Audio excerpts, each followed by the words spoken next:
La historia es una gata que siempre cae de pie.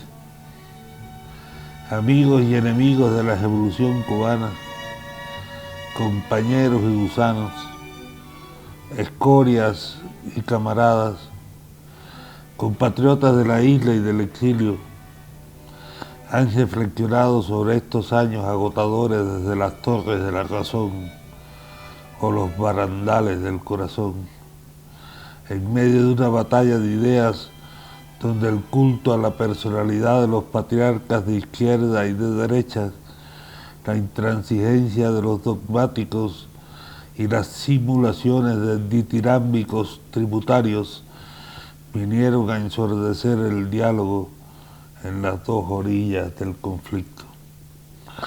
La soberbia suele ser mala consejera, pero la humildad también. A medio camino entre la inteligencia y la vehemencia, regia y afable, está o puede estar la emoción, ese sentimiento de ánimos turbados que sorprende al hombre cada vez que se sabe participando en las aventuras, venturas y desventuras de la historia, bien por mandato de la conciencia, bien por decreto de una bayoneta apuntalada en los omóplatos. Una crónica de las emociones en la espiral de las últimas 5 décadas del siglo XX cubano podría ayudar a entender no solo el nacimiento, auge y crisis de una gesta que sedujo a unos y maldijo a otros, sino además explicarnos a muchos cuándo, cómo y por qué fuimos perdiendo la razón y la pasión. La razón dicta, la pasión ciega. Solo la emoción conmueve, porque la emoción es, a fin de cuentas, la única razón de la pasión.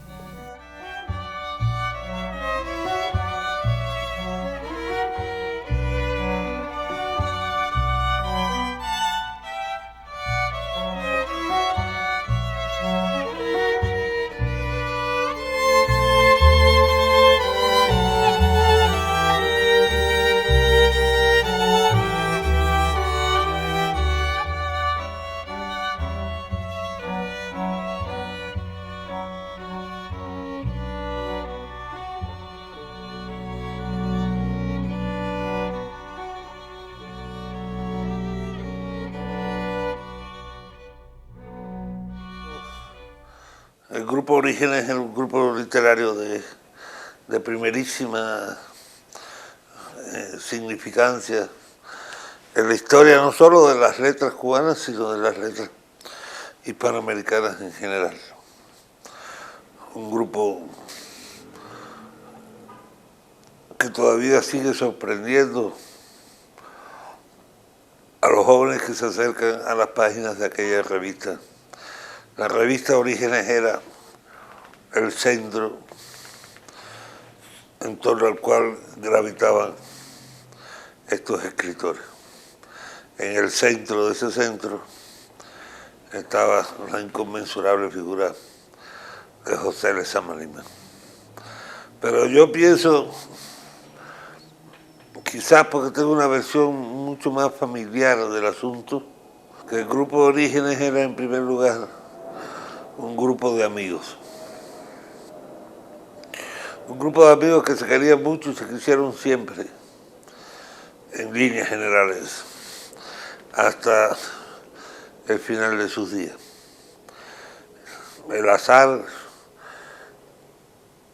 como decía Lezama, el azar concurrente, hizo que este grupo de habaneros que se llevaban entre los más viejos y los más jóvenes unos 15 años de diferencia en ese rango se movían.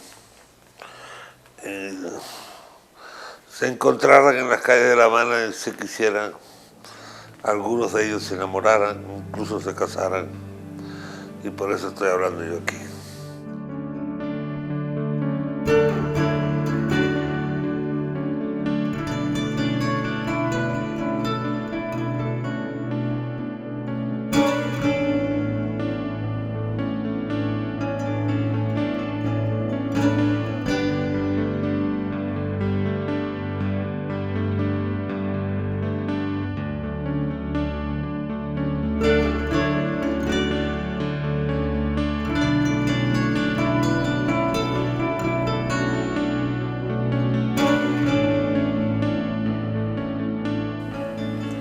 Buena parte de ese grupo estaba en mi casa un día como ayer, digamos, el 31 de diciembre de 1958. Celebraron como era costumbre, esperaron como era costumbre el Año Nuevo en casa de mi padre. Mi padre vivía en las afueras de La Habana, en un pequeño pueblito que se llama Arroyo Naranjo, en una villa, Villa Berta, que ocupaba mi familia desde hacía muchísimos años. Recuerdo la noche, recuerdo los comensales. Estaba Lezama, Gastón Vaquero, Cintio Vitiana, Pina García Marrú, Octavio Smith, Agustín Pi, Eliseo Diego, Bella García Marrú y Julián Orbón. En esa comida, en esos brindes sucesivos de la amistad, un día antes o justo en el momento en que el presidente Fulgencio Batista probablemente estaba abandonando la isla,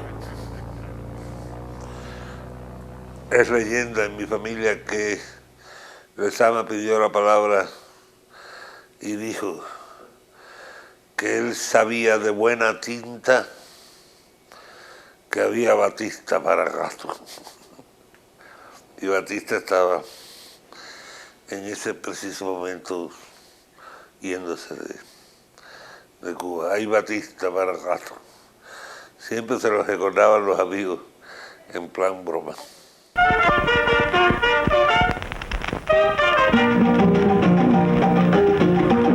El pueblo quiere La Habana para sentirse feliz y por eso siempre está con Batista, con Batista.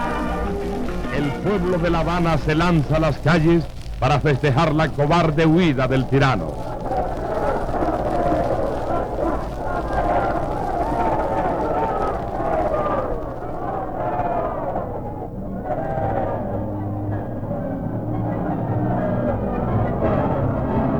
Antros del vicio y el juego son asaltados y quemados por las multitudes. Esta fue una de las lacras sociales fomentadas y amparadas por el régimen de Batista para enriquecerse y esquilmar al pueblo.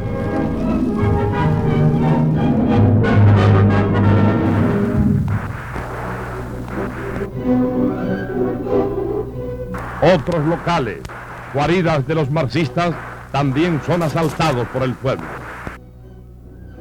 Por las calles de La Habana se inicia la cacería de esbirros de la dictadura. Las milicias del 26 de julio los persiguen de cerca. Algunos hacen resistencia, pero al final van cayendo en poder de la justicia revolucionaria.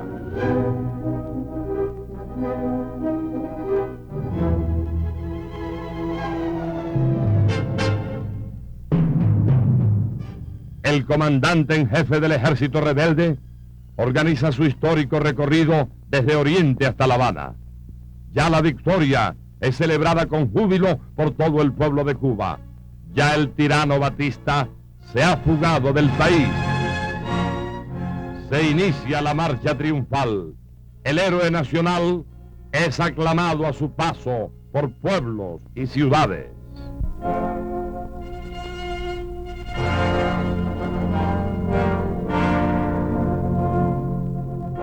La revolución llega a mi casa, o llega por lo menos a mi vida, pocos días después.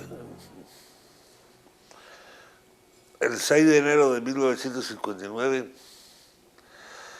mientras nosotros esperábamos la llegada de los Reyes Magos, como debe ser, a mi madre Bella le dio su primer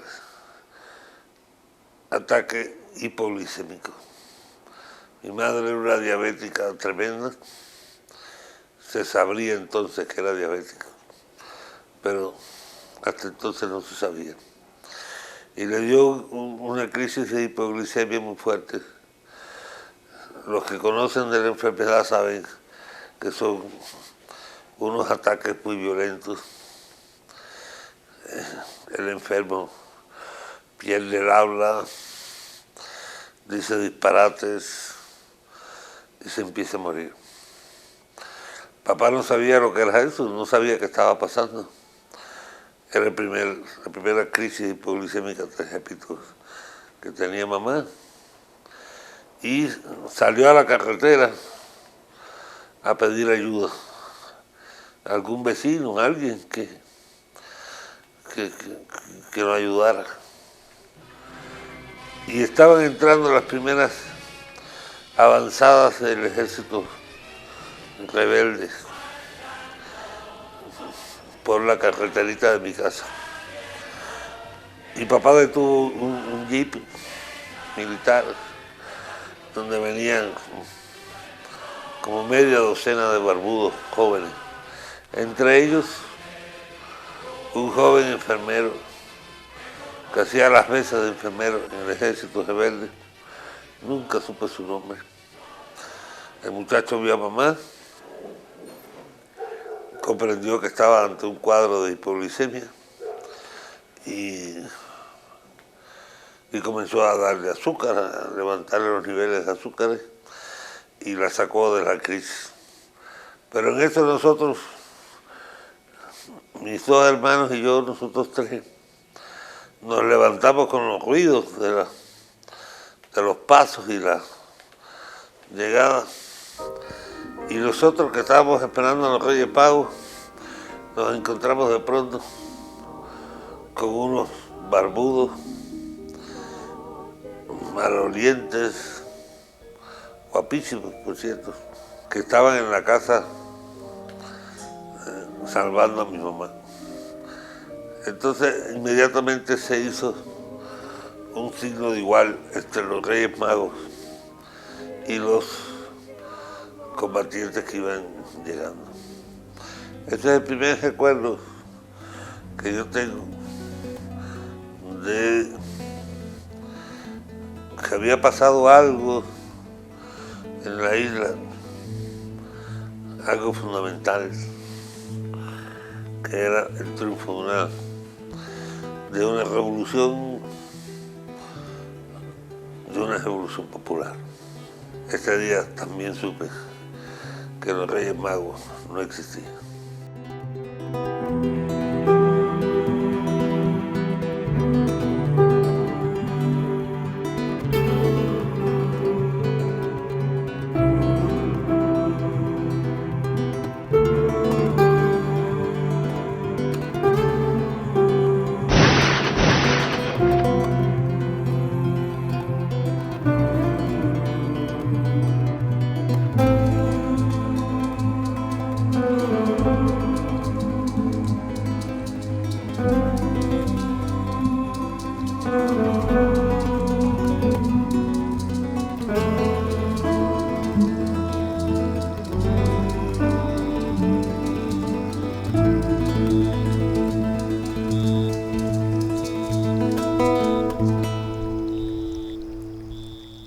Lo que estaba llegando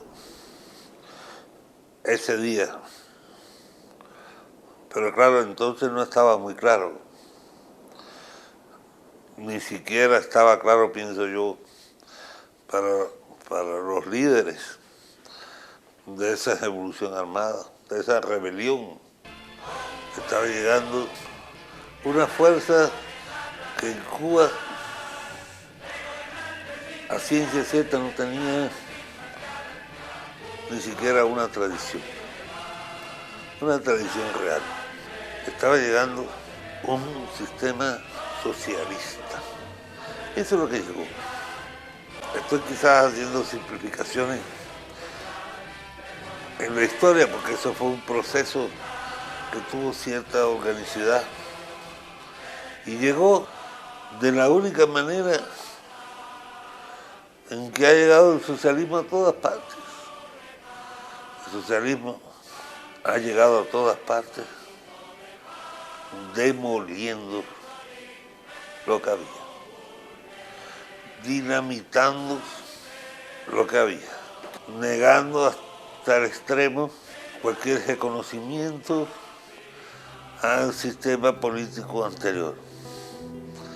El discurso de la Revolución Cubana muy temprano empezó a insistir en el diseño equivocado de que todo lo anterior a enero del 59 era falso, que todos los cubanos habíamos nacido o renacidos con el triunfo de la Revolución Cubana y que todo lo que no fuera la Revolución Cubana era fatal. Empezó a escribirse la historia y a negar absolutamente todo antecedente o manera de ser del cubano. Eso fue una simplificación horrorosa de nuestra realidad, de nuestra idiosincrasia, de nuestra historia, que dura hasta hoy. Y que fue también cementada por los dirigentes de la Revolución Cubana, que en muchas partes del mundo se sigue pensando que Cuba era un enorme prostíbulo de América y que todas las cubanas eran putas y que en todas las casas había un casino de juegos y que La Habana era la capital del pecado y de lo negativo, etc.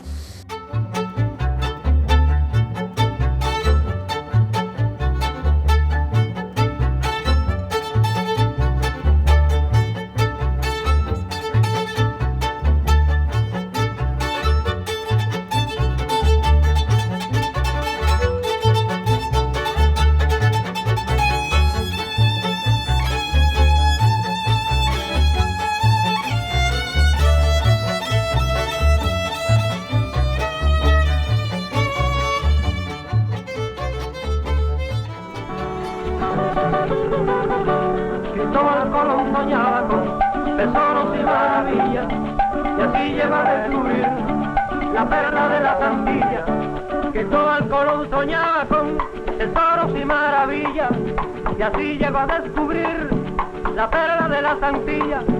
Cristóbal Colón soñaba con tesoros y maravillas, y así llegó a descubrir la perla de las Antillas.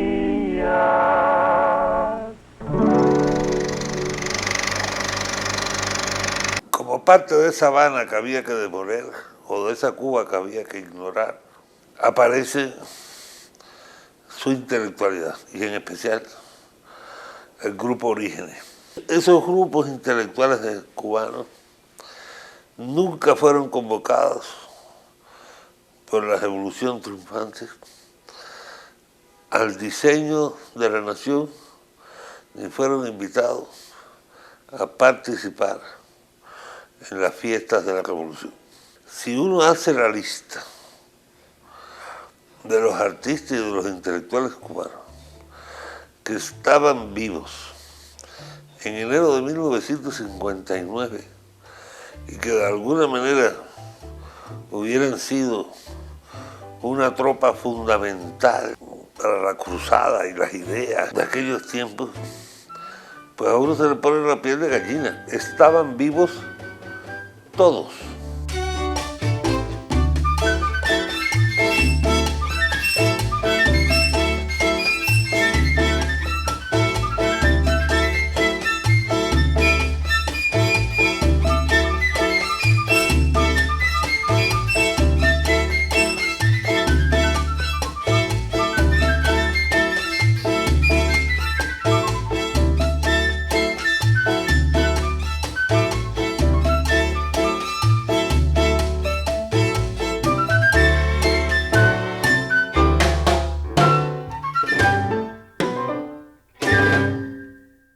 Pero la revolución llevaba a cuesta un sistema social que no permitía esa suma. porque en su diseño no se tolera una opinión ajena, una opinión diferente. En el caso de Cuba, la evolución nacionalista duró muy poco. Muy temprano, después del triunfo, la dirigencia de la revolución cubana se empieza a acercar a un grupo político que, en honor a la verdad, había tenido muy poca participación en la lucha armada, que son los del Partido Socialista Popular, los viejos comunistas.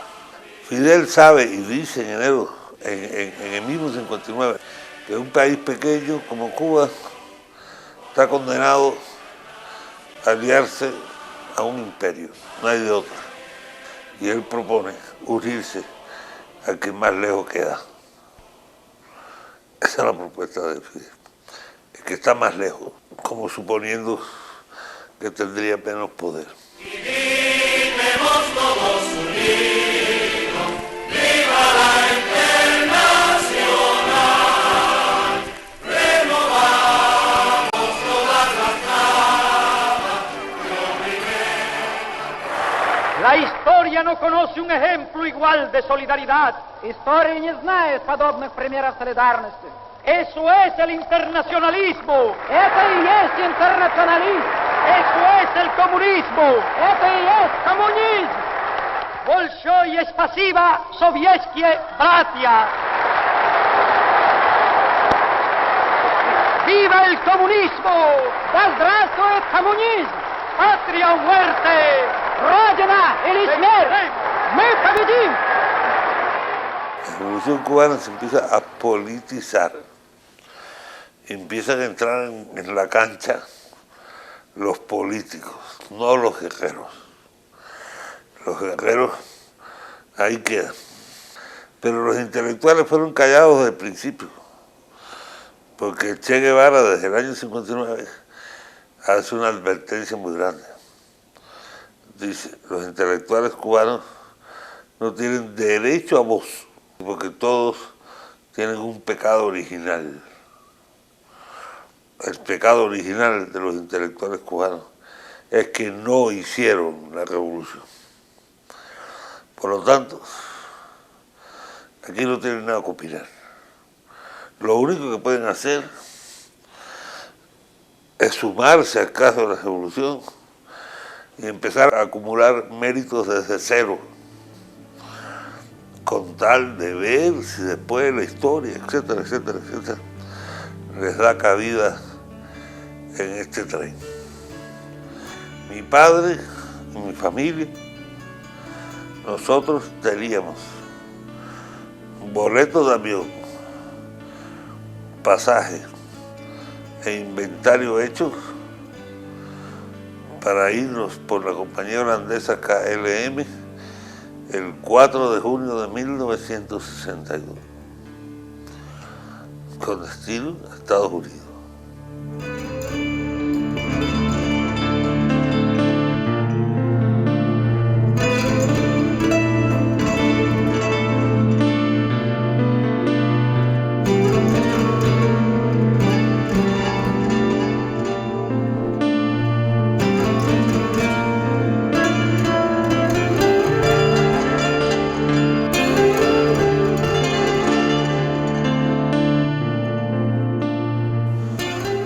A esa temprana fecha, papá decidió con mamá irse de Cuba, porque ya no soportaba, por algo sería. El día antes, 2 días antes, una vez más, mi madre tuvo una crisis hipoglicémica. Por poco se muere. Mi padre comprendió que mamá no iba a poder vivir sin su familia. Y a última hora, un día antes, decidió no hacer uso de ese boleto ni de esos derechos y nos quedamos en Cuba.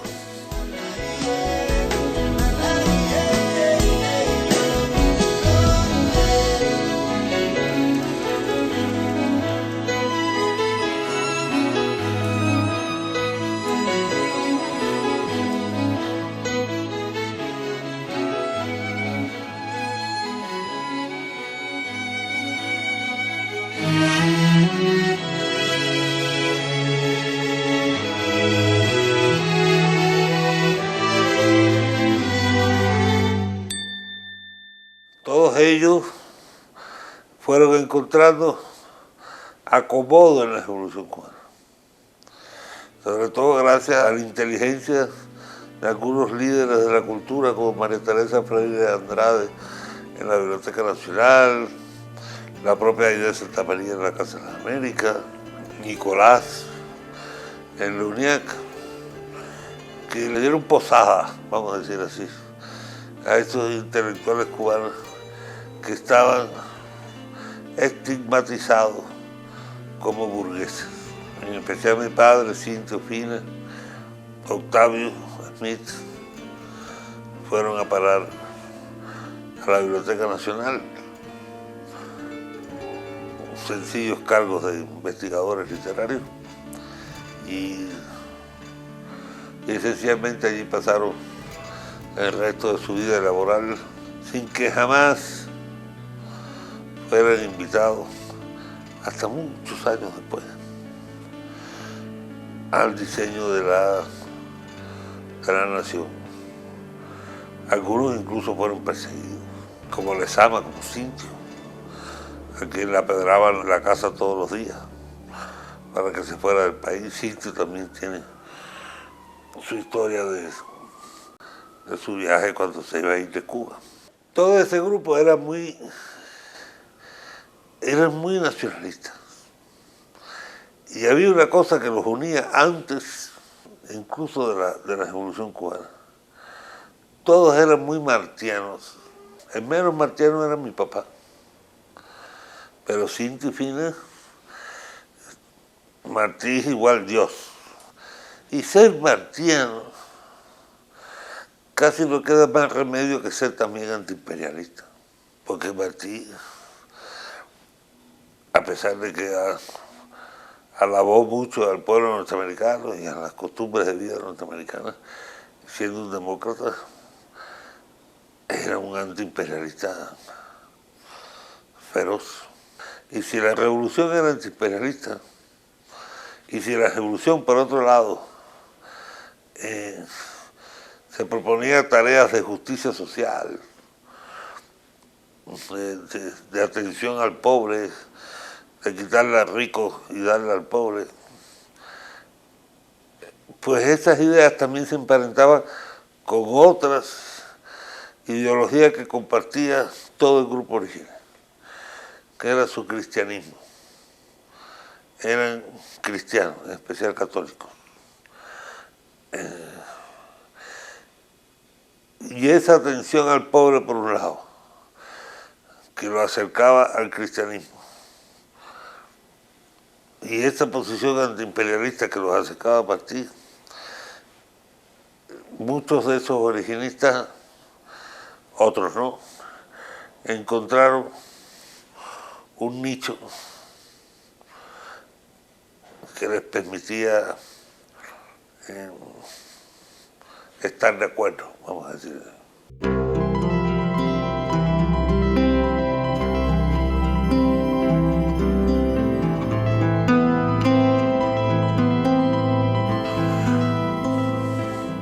Pero Lezama era particularmente incómodo por dos cosas. Uno, porque su literatura era impenetrable para los compañeros. Los compañeros de la dirigencia de la Revolución Cubana leían a Lezama y no entendían nada, lo cual lo hacía sospechoso. Y dos, Lezama tenía liderazgo. Lezama era el líder moral del grupo literario más importante de la Cuba republicana. Tenía don de líder.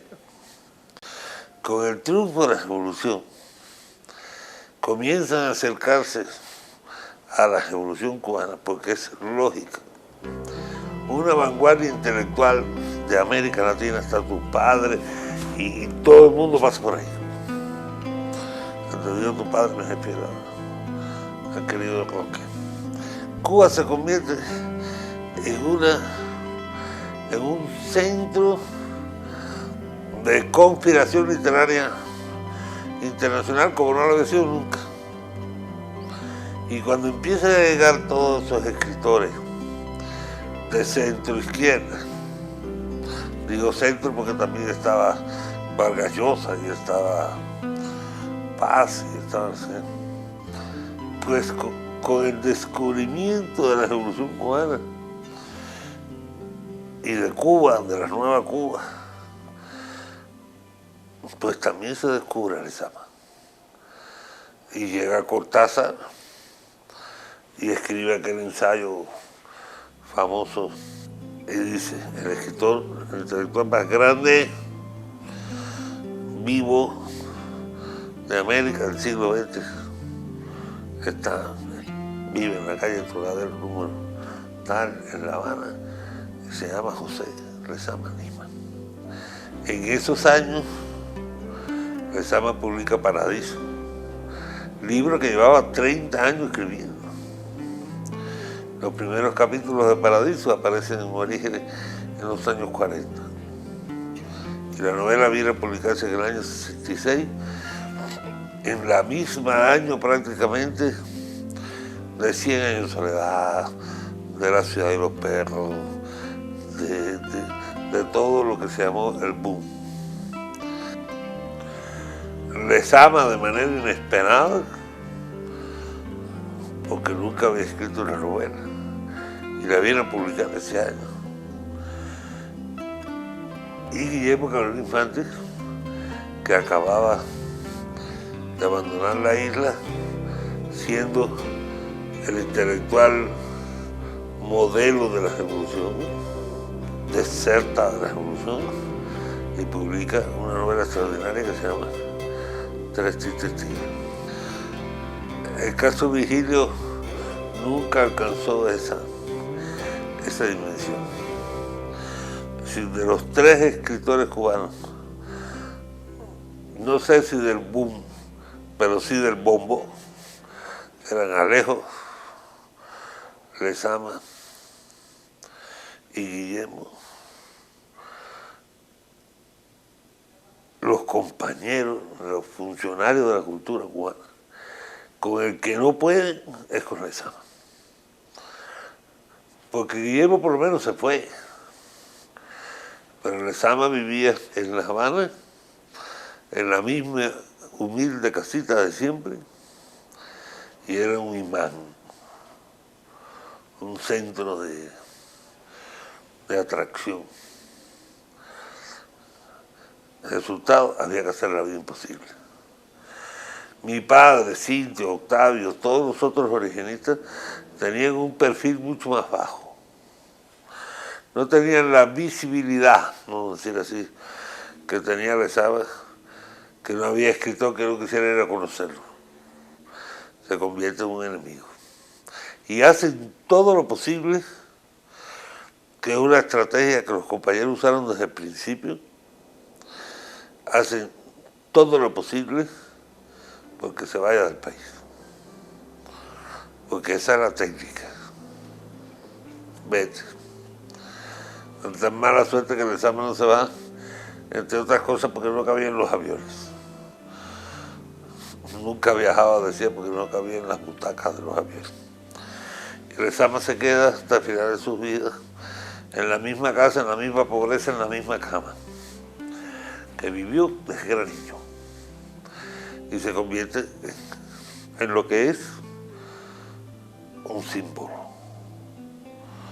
de resistencia y de honradez intelectual.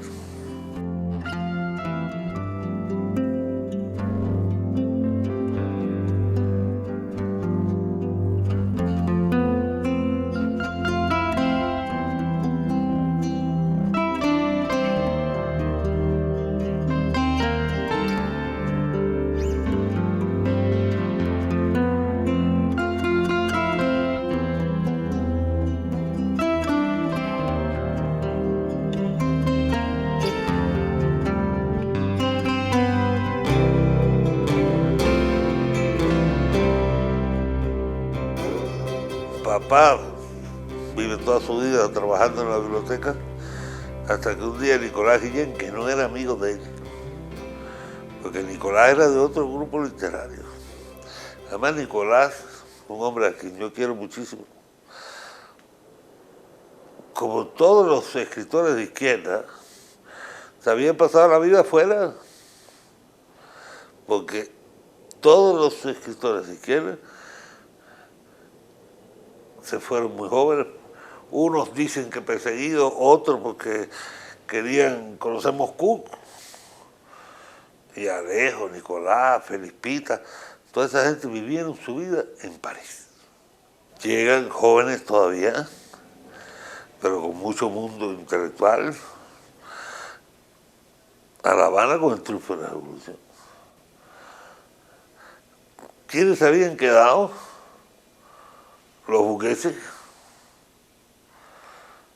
Lezama, Sintes, ¿no?, que eran maestros de escuela, maestros de la Normal, maestros de la Escuela Normal de Pedagogía, profesores de inglés o de francés, que vivían con enorme humildad. En el Hotel Habana Libre se inaugura el primer Congreso Nacional de Escritores y Artistas Cubanos.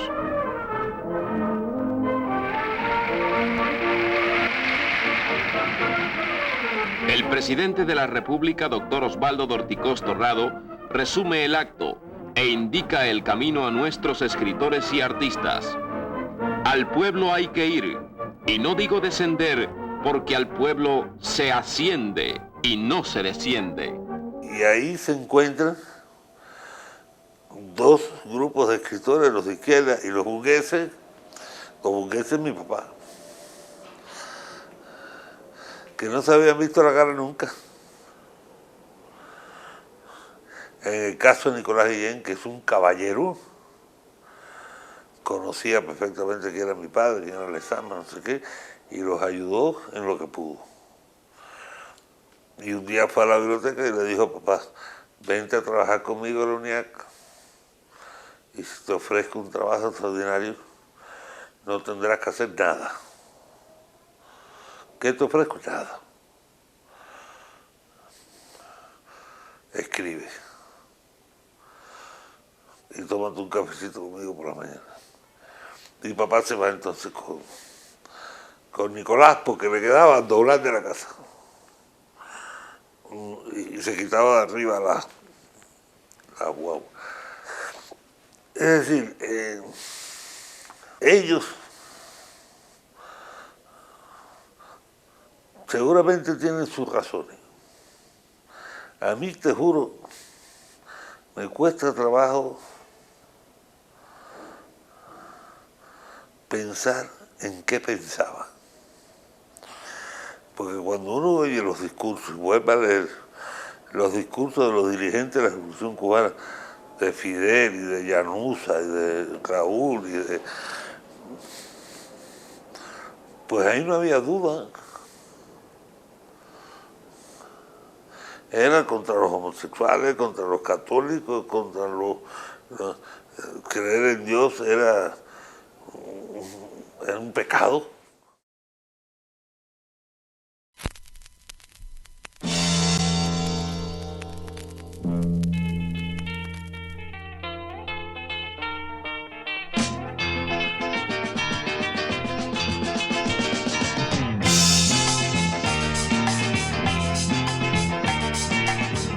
No me reproches por ser así. No me reproches por ser así. Lo que yo diga es solo por ti. Lo que yo diga es solo por ti. Lo que tu mente quiera. La Revolución Cubana triunfa en el mejor momento posible para la Revolución Cubana. Triunfa en el umbral de una época a la cual la propia Revolución Cubana va a aportar muchos símbolos, pero de la cual la Revolución también va a heredar muchos símbolos. La Revolución Cubana triunfa en el umbral de la época de la televisión, en el umbral de las ideas más liberales en cuanto a la ideología, en el umbral del desarrollo de las drogas, en el umbral de lo que después se conocería como el movimiento hippie.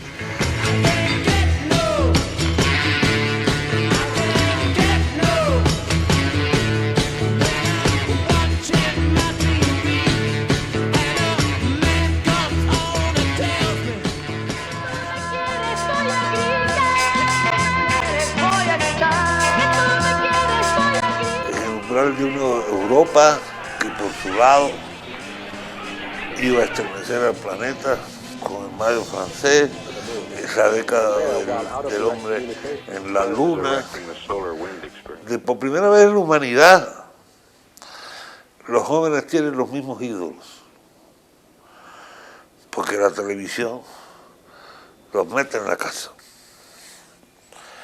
Y en el medio de eso, ¿cuál era el aporte de Cuba? Los barbudos, el Che, que muere en el 67 con 39 años, siendo un hombre muy joven, que se suma a la tradición de los muertos jóvenes, de los ídolos. Y de pronto la revolución cubana se ve en medio de una época espléndida y no sabe qué hacer con eso. Y dice, ok, los peludos del horizonte para allá. Los Beatles del horizonte para allá. Los Rolling Stones del horizonte para allá. Las drogas del horizonte para allá. Las modas, los peludos, la bisexualidad, la homosexualidad. Todas esas variantes que son conquistas libertarias de la moral, a los compañeros no les hace ninguna gracia. Porque la revolución cubana siempre tuvo una carencia de origen, que es una fuerza política sin ideología. La revolución cubana nunca se puso a hacer su código moral. Y era machista, intolerante, caprichosa. Los jóvenes cubanos dijeron, pues yo también me dejo el pelo largo, yo también me pongo pantalones campana, y yo también me meto un churro de marihuana, y yo también digo, hagamos el amor y no la guerra. Y yo también digo, qué sé yo, la virginidad da cáncer, vacúnate. Si no es malo.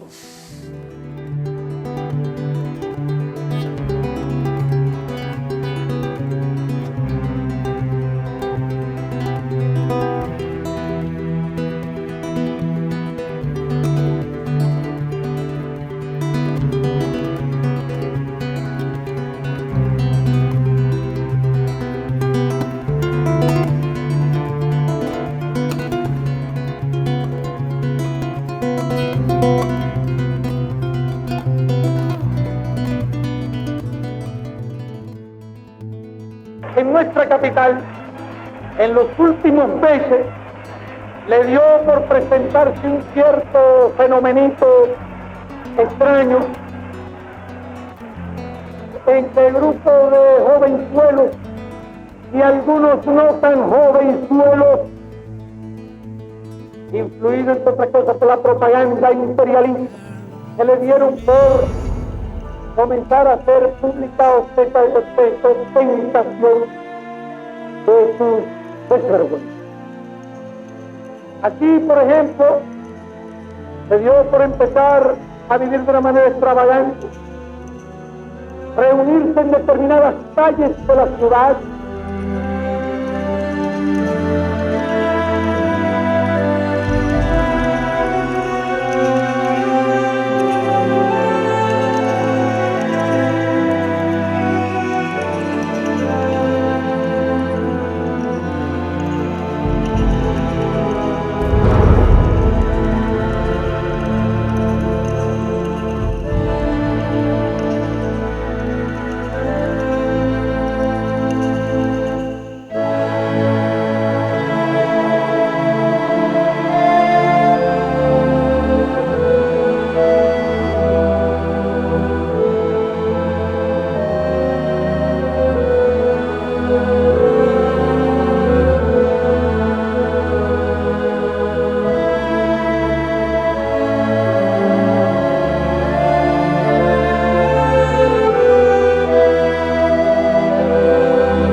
les ofrece trabajo, sacrificio, lucha. La revolución al revolucionario no ofrece privilegios. Los privilegios son para los blandos. Para los revolucionarios, la historia solo tiene una cosa que ofrecer. La patria solo tiene una cosa que ofrecer: sacrificio.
En enero del 59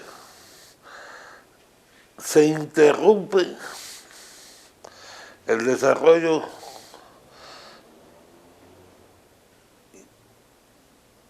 orgánico de una ciudad que va a una cierta velocidad, creciendo a una velocidad. Se detienen, le ponen freno. Pero esa Habana sigue sucediendo por inercia.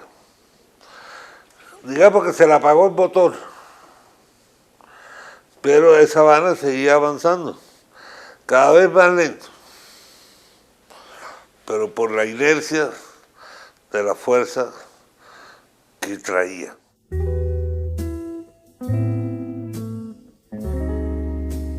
Y si mañana yo no pudiera volverte a ver, tengo edad, no tengo edad para amarte y no está bien.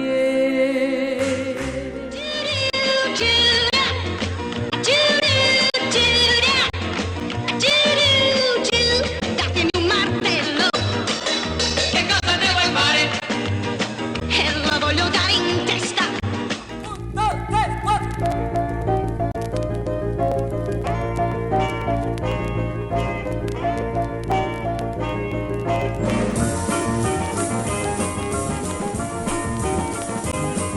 Estoy atado a ti por esta soga y no puedo escapar por esta soga. ¿Qué tienes tú cuando al bailar giras así? Quisiera Y empieza la otra Habana, la Habana socialista. Y son broncas tremendas. ¿Tú sabes dónde se veían muy bien esas broncas? En las tiendas, en el comercio, en el mundo de los restaurantes, de la noche.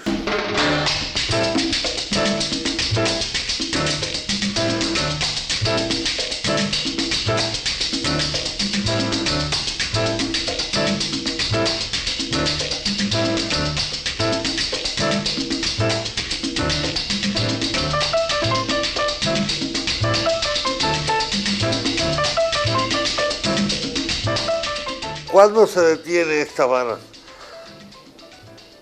En seco ya. Se acabó la Habana republicana. Pues en 2 fechas. En el año 67, cuando tú llegas, que se establece lo que se llamó la ofensiva revolucionaria, que termina con los pequeños comercios que todavía quedaban, la bodeguita, el sastre que tenía su puestecito de surcidos invisibles, los triperiches infanta, el tipo que tenía su puesto frita, que tenía su peluquería. Todo eso Fidel lo cierra por decreto. Y anuncia que el Estado debe asumir el control absoluto de todos los renglones de la economía, porque viene el momento que nos va a sacar de pobres para siempre, que es una zafra descomunal de 10 millones de toneladas de azúcar que iba a sacar a Cuba de pobre para siempre. Si se olvidan los rendimientos, entonces estamos expuestos a cortar toda la caña que tenemos, que puede dar más de 10 millones, y sin embargo quedarnos en 30 o 40 mil toneladas por debajo de los 10 millones, y que aquí se ha dicho que ni una libra menos de los 10 millones. Ese es el problema, y hay que repetirlo y ratificarlo, y sería una vergüenza increíble que nosotros nos fuéramos a quedar por debajo de los 10 millones. Pero pensamos que del 15 de julio no se pasa. Ahora estamos cómodos, porque el calendario era apretado, apretadito el calendario, y hacerlo el millón cada 17 días apretado. Pero con relación al 10.000 millón estamos cómodos. Cómodos. Bueno.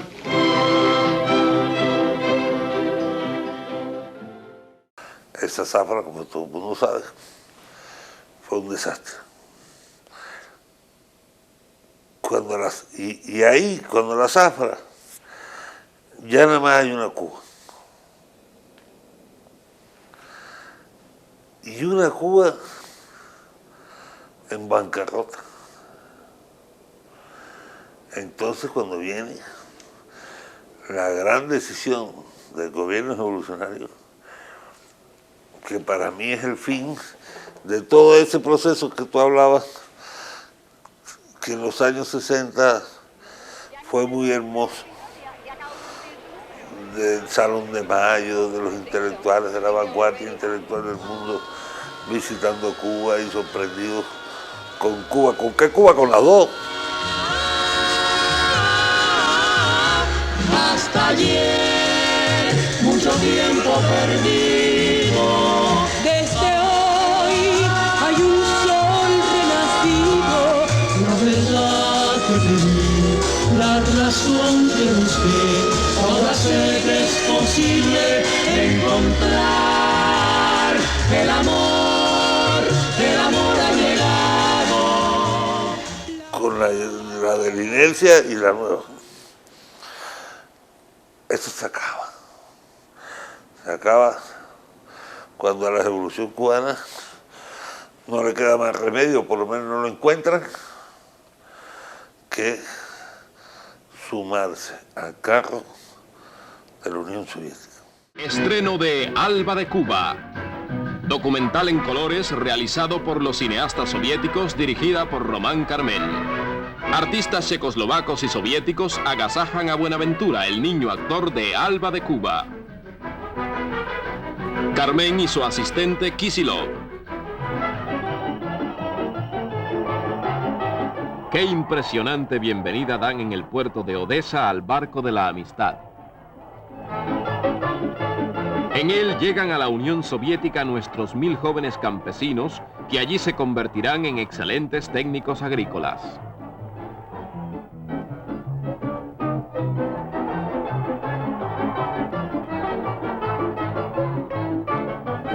En el cine La Rampa tuvo lugar la inauguración de la segunda semana del cine soviético, durante la cual se exhibieron las mejores películas soviéticas del presente año, entre ellas Cielo despejado, Paz al recién llegado y Adiós Palomas.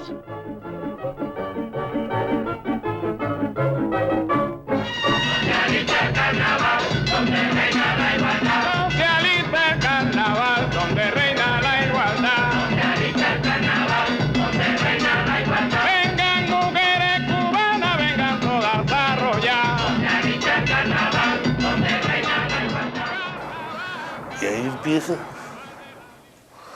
un drama que nunca se pudo solucionar. Cuba era parte histórica, orgánica de América Latina, pero ahora era parte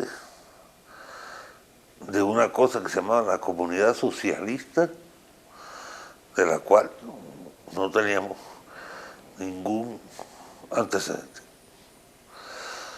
Cuba era hermana de México, tan hermana de México como de Bulgaria o Mongolia, países que los cubanos no sabíamos de su existencia. La decisión del gobierno de Cuba fue que Cuba era parte de la comunidad socialista. En primer lugar,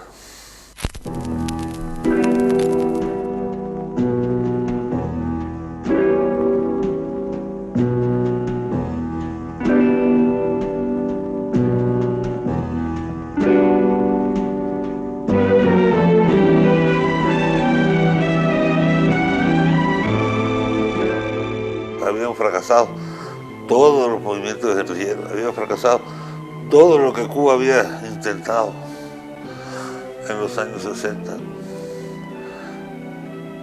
para conquistar o sumar a América Latina al carro de la revolución, y no nos queda más remedio que desfilar por la plaza de la revolución el ejército cubano gritando ¡hurra!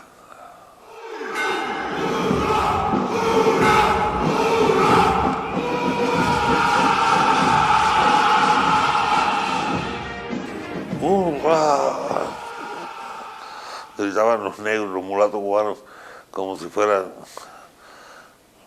soldados siberianos. Y la revolución se jodió. Lenin, Martí, Fidel Castro son los días que inspiran a pelear por el triunfo del proletariado que lucha contra el capital. Adelante, obreros socialistas, la victoria es nuestra y lo será.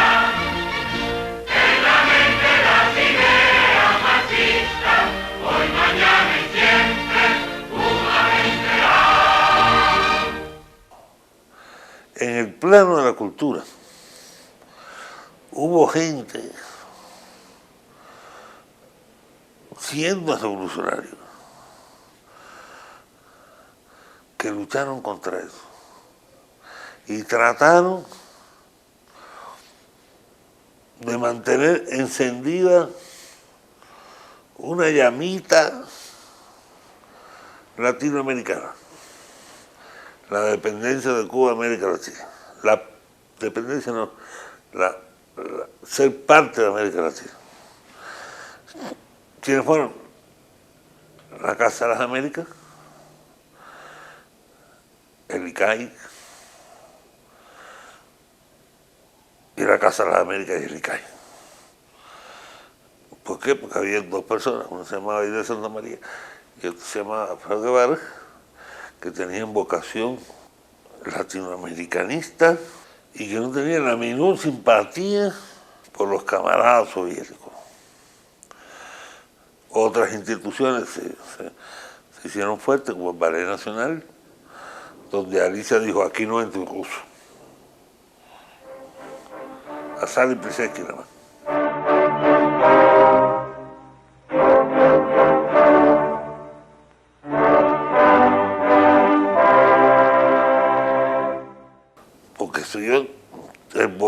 soy completo, pero aquí no.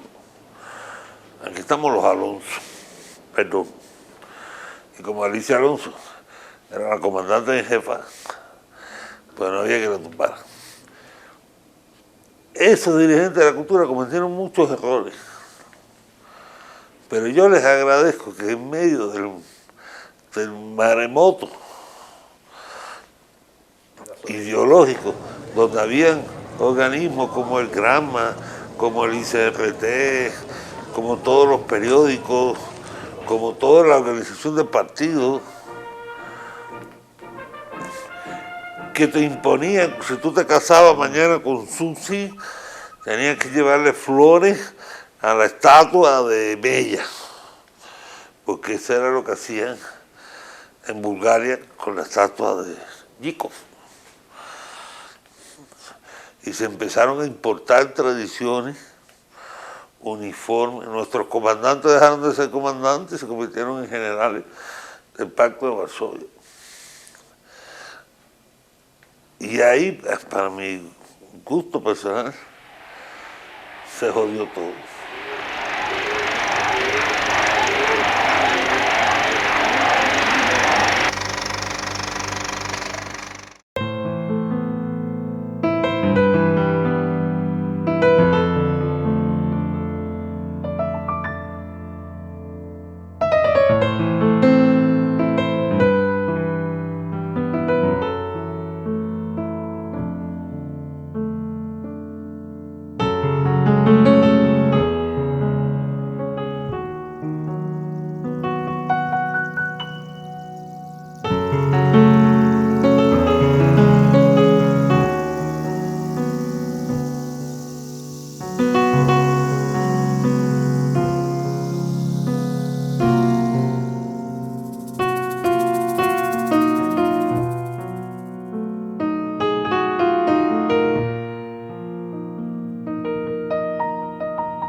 Era un lugar mágico, y no lo digo yo, que da igual lo que yo piense. Ahí está el testimonio de los viajeros. La Habana era una ciudad maravillosa porque era una ciudad muy bien hecha, en el mejor de los puntos geográficos posibles.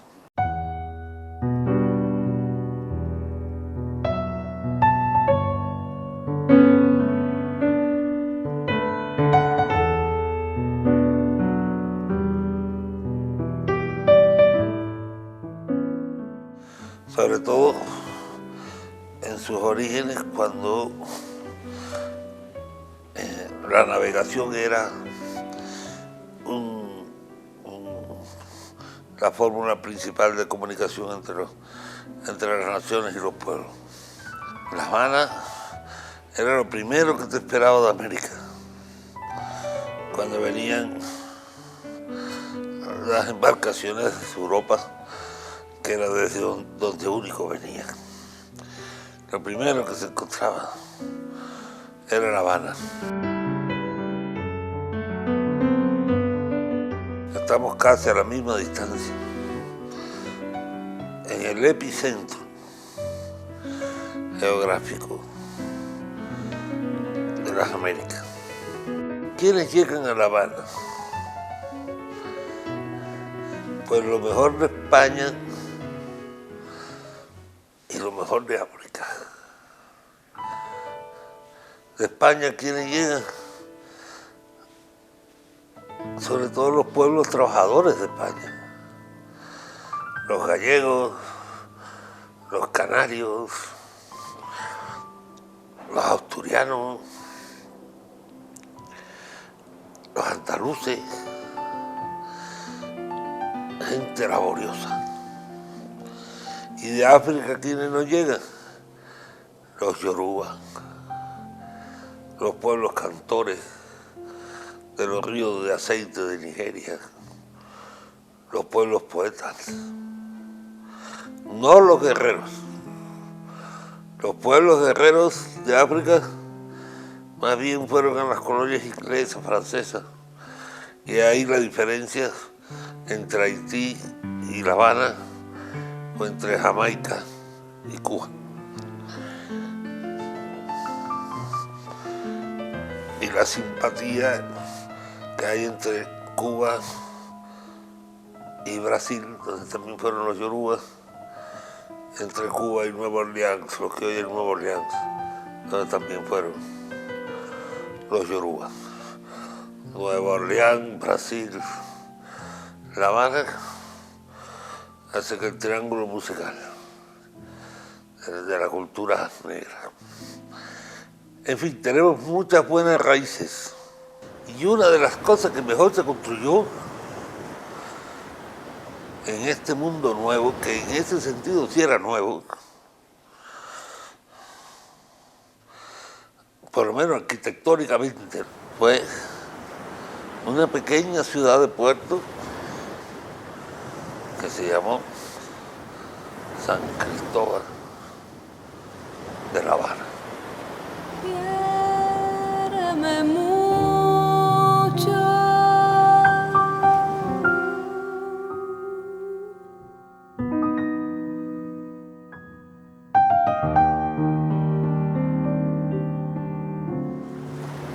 Que amante siempre.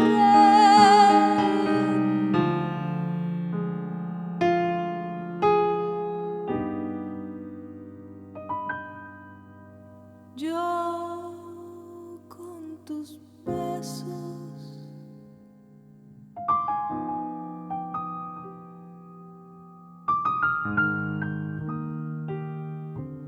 mi sufrimientos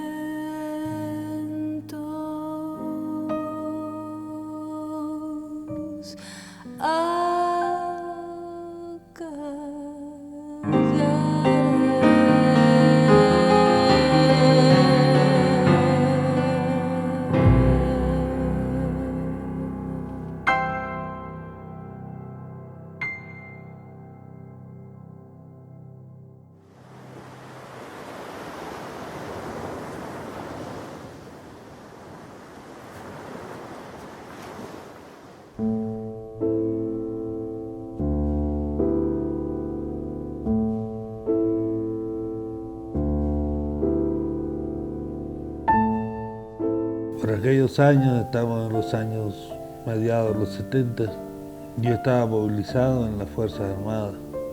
Y allí, compañeros de la contrainteligencia me pidieron, me exigieron que informara sobre lo que se decía en mi casa, lo que se discutía en mi casa. Sobre todo a partir de la figura de mi padre, que era un imán para muchos visitantes extranjeros que iban a la casa. Eran los años de la brigada Antonio Maceo. Había mucho movimiento de cubanos en la isla, cubanos del exilio. Y las Fuerzas Armadas y los aparatos de inteligencia estaban interesados en tener información sobre esas visitas. Lo primero que yo hice fue hablar con mi papá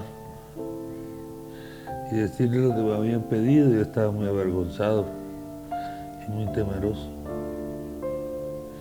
Y papá me dijo: no te preocupes, hijo, no es un informe contra nosotros, es un informe sobre nosotros. Y ese cambio de preposición para mí entonces fue un consuelo. Sin embargo, ese capítulo que no pasó a mayores, porque pronto se aburrieron, yo creo muy pronto, enseguida se aburrieron de que mis informes eran muy piadosos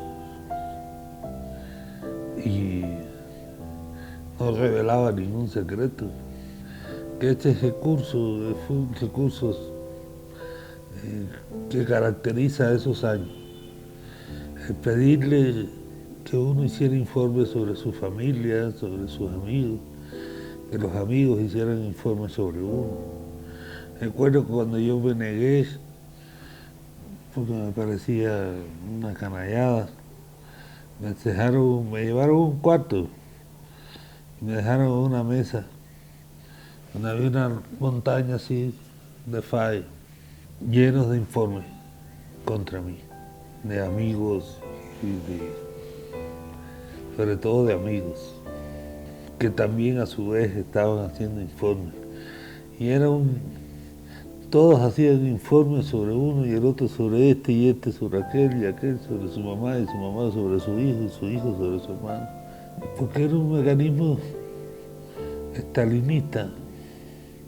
No importa lo que tú dijeras en los informes, lo que importaba es que tú hicieras informes, porque eso te hacía sentir un miserable.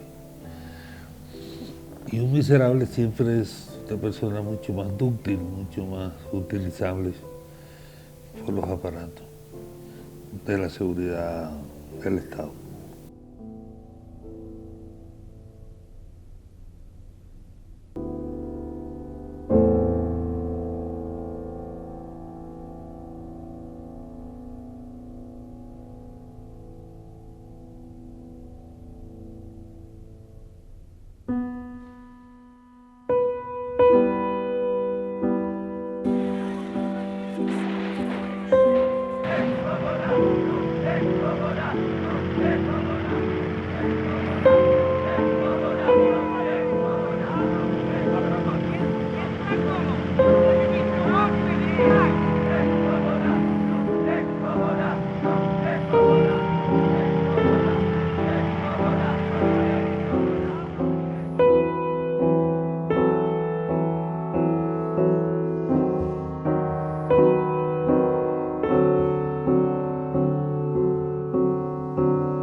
El último tiro de gracias nos lo dieron a todos en la frente de Roque Dalton, la tarde en que un tribunal de comandantes guerrilleros, hijos de mala entraña, los sentenció a morir ante un pelotón de fusilamiento integrado por muchachos que, como no sabían leer, se habían aprendido sus versos de memoria. El cuerpo delgadito del gran poeta salvadoreño fue sepultado en un rincón de la selva bajo 2 pulgadas de tierra húmeda. Sus asesinos reconocen ahora que fue un error, que no hubo tiempo para hundirlo más en el planeta. Pobres comandantes que no murieron en campañas, porque el fantasma travieso de Roque Dalton les hará la vida imposible hasta que se sequen de viejos, despreciados por sus hijos. Como dijo mi padre de los que mataron a Federico García Lorca, Dios los perdone, yo no puedo.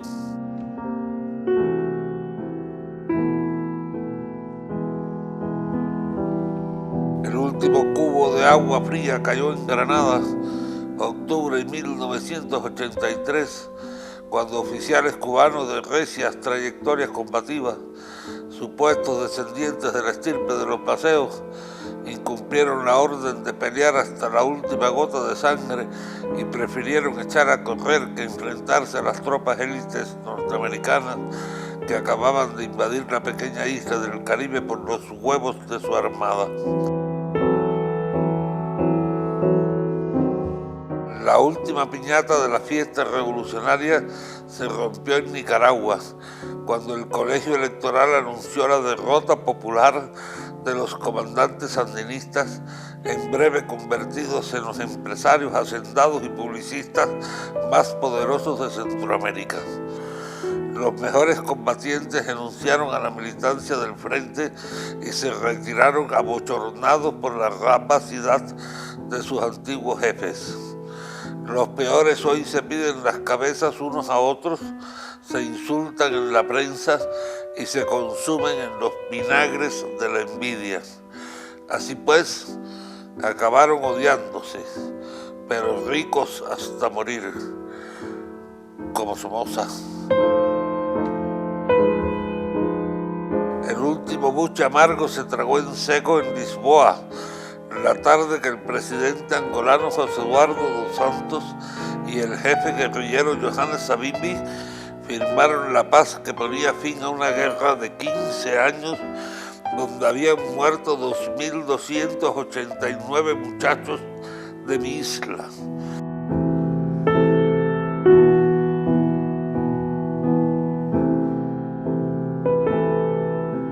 La última decepción nos enfrió el alma en la plaza de Tiananmen, en el centro de Pekín, cuando decenas de tanques del ejército chino abrieron fuego rasante contra miles de muchachos y muchachas que pedían pacíficamente una apertura democrática. Las imágenes de la masacre dieron varias veces la vuelta al planeta, pero no se transmitieron en Cuba. Se negaron a conciencia porque nuestros ideólogos temieron que la noticia de la carnicería confundiera a los jóvenes de la isla con el ejemplo negativo de una juventud ilusionada. Hasta que meses después, el propio Fidel se vio obligado a hablar del asunto en una entrevista con una corresponsal extranjera y dijo que la matanza se explicaba por la inexperiencia de los generales de la artillería china a la hora de disolver una manifestación pública. Como lo dijo, lo digo. En medio siglo de justicia socialista, los pipiolos soldados pequineses no habían aprendido a lanzar gases lacrimógenos.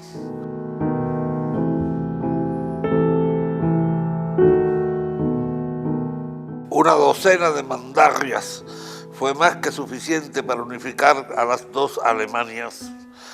El jueves 9 de noviembre de 1989, el muro de Berlín cayó derribado en la primera plana de los principales diarios del planeta, menos en el órgano oficial del Partido Comunista Cubano, que prefirió encabezar sus titulares con la noticia de una cosecha de plátanos en tierras de Huila de Melena.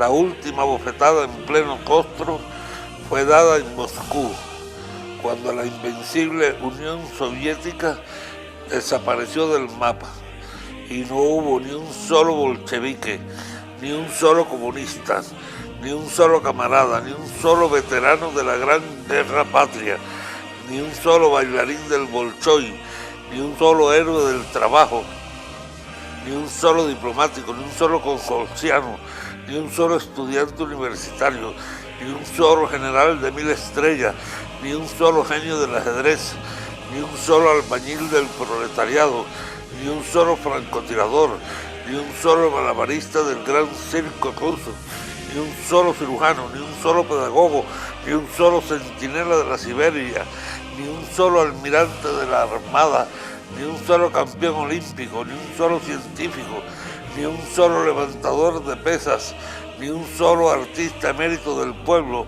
ni un solo piloto de cazabombarderos, ni un solo comisario, ni un solo catedrático, ni un solo politólogo, ni un solo consomol, ni un solo miliciano, ni un solo cosmonauta, ni un solo leninista, ni un solo stalinista, ni un solo espía de la KGB, ni un solo guardia rojo, ni un solo loco que defendiera con una hoz o con un martillo las conquistas de la Revolución de Octubre. Lo que emocionaba al pueblo dejó de emocionar a los dirigentes del partido. Lo que emocionaba a los dirigentes ya no emocionaba al pueblo.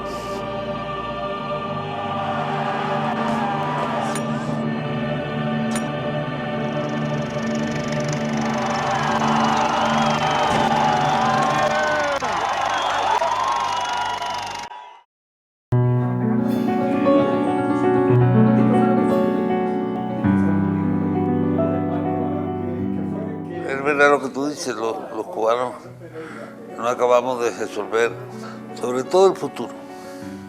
Nos pasamos la vida enquistados en el pasado, discutiendo el pasado como si valiera la pena corregir algo del pasado. El futuro es el reino de las ilusiones, de los sueños, de las esperanzas, de los proyectos.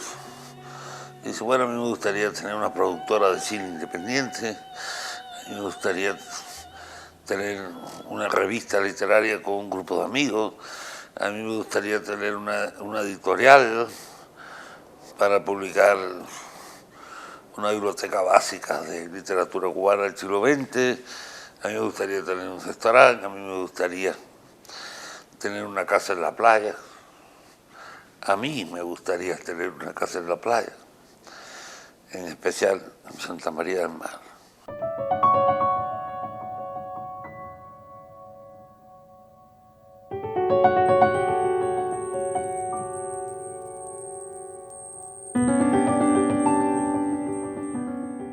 Pero los cubanos hace muchos años que fuimos abandonando nuestras ilusiones. Ya da igual. Ya no puedo tener una ilusión en la casa, sé que no la voy a tener. Mi única ilusión es que se muera la tía abuela que vive en el cuarto del fondo y yo me pase al cuarto de mi tía abuela, que tiene baño y tiene una ventana que da a un placer.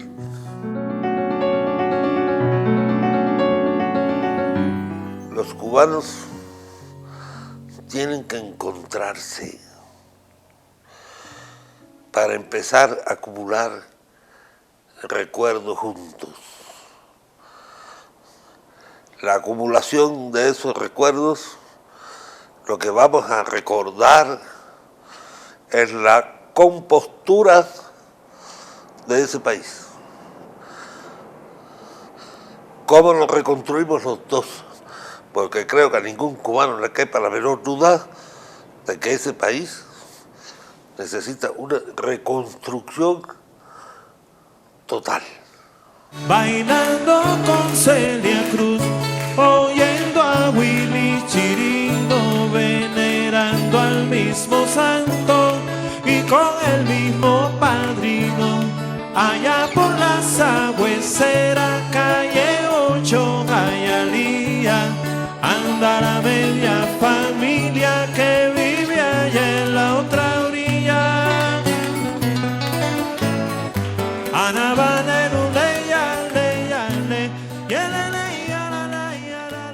cualquier camino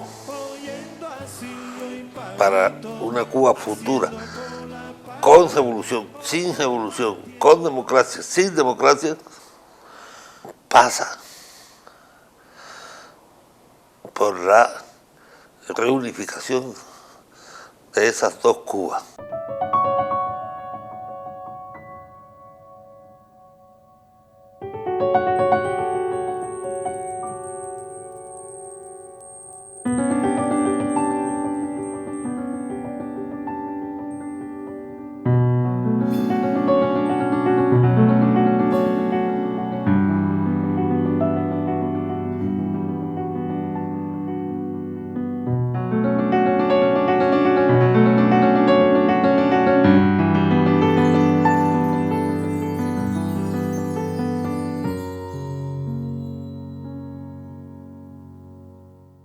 que se acaben las diferencias entre un cubano y otro, que pueda regresar a su casa quien quiera, a su país, sin revancha, sin espíritu vengativo, que regrese a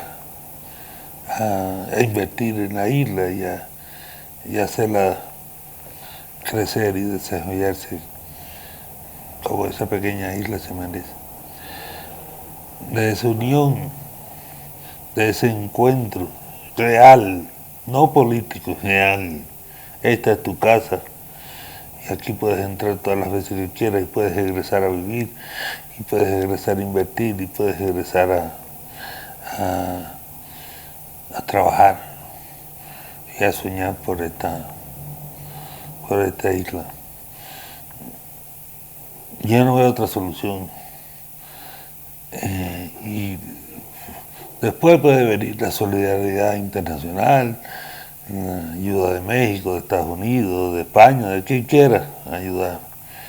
Pero si los cubanos no nos ayudamos los unos a los otros, si no nos damos la mano, si no nos perdonamos, si no firmamos la paz, si nos echamos afuera los revanchismos,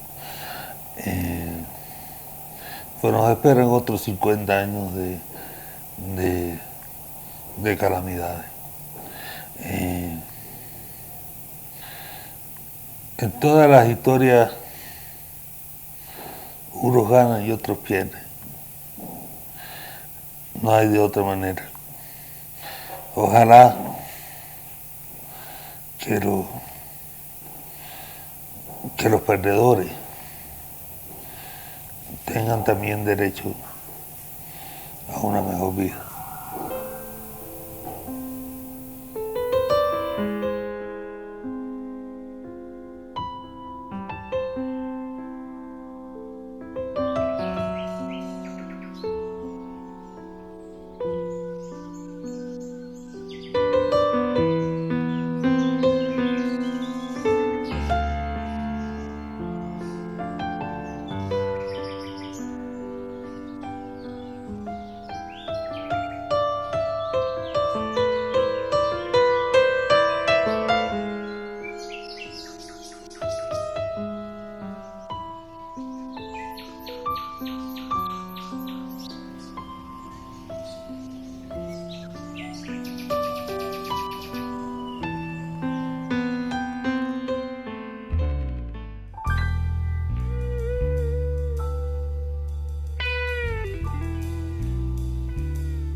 ¿Quién dijo que todo está perdido?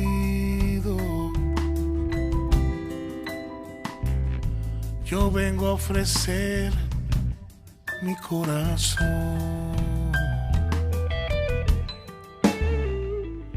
Tanta sangre que se llevó el río. Yo vengo a ofrecer corazón. No será tan fácil, ya sé qué pasa. No será tan útil como pensaba. Como abrir el pecho y sacar el alma. Una cuchillada de amor. Luna de los pobres, siempre abierta. Yo vengo a ofrecer mi corazón.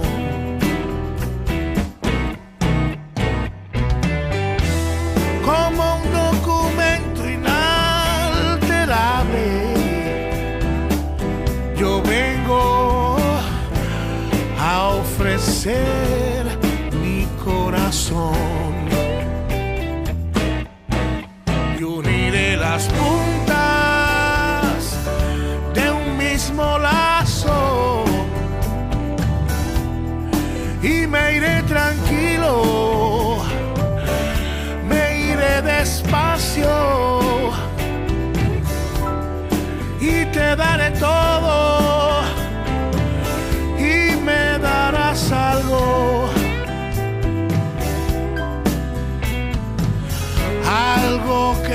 alivie un poco más.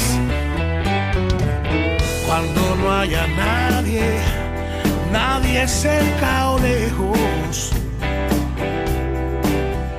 yo vengo a ofrecer mi corazón. Cuando los satélites no alcancen, yo vengo a ofrecer mi corazón. Mi corazón. Oh, oh, mi corazón.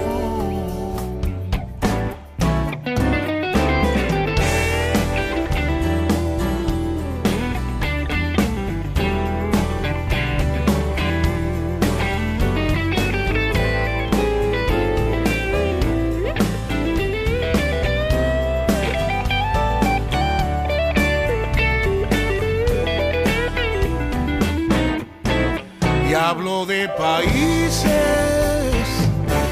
y de esperanzas, y hablo por la vida, hablo por la nada, y hablo de cambiar esta nuestra casa, de cambiarla por cambiar no más. ¿Quién dijo que todo está perdido? Yo vengo a ofrecer mi corazón. ¿Quién dijo que todo está perdido? Yo vengo a ofrecer mi corazón, mi corazón.